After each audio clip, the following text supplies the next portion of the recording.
La dernière pluie qui s'est abattue sur Conakry a sérieusement causé des dégâts dans la commune de Matoto.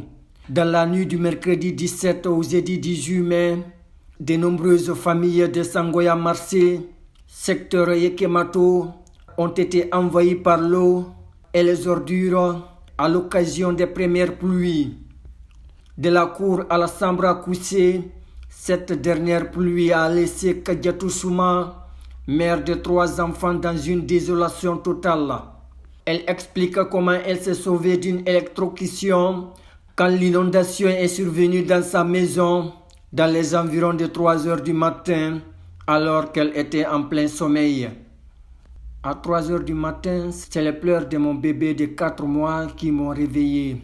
À ma grande surprise, j'ai constaté qu'il pleuvait et que l'eau s'est logée dans toute ma chambre. Vu que j'étais seul avec les enfants et que la porte était fermée, j'ai cherché à sortir de la maison, mais j'ai vu à temps que les larronges et les stabilisateurs étaient dans l'eau. Donc je suis resté dans le lit et à l'aide d'une baguette de mon rideau, j'ai coupé l'interrupteur. Dieu merci, j'ai échappé à l'électrocution avec mes enfants, dont le plus âgé a 9 ans, a expliqué Dame Kadiatou Souma, l'une des victimes. À la base, Ousmane Souma indexe une construction anarchique qui bloque le passage de l'eau. À cela s'ajoutent les ordures ménagères à cause de l'ensevelissement des riverains. C'est ce nouveau bâtiment qui se trouve juste sur le passage de l'eau.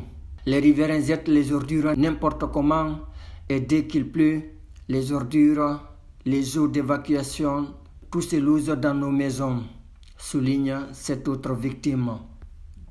Tant bien que mal, les riverains, à l'aide des voisins, essayent de récupérer les biens qu'ils peuvent, mais jusque-là, l'ampleur des dégâts ne sont pas encore connus.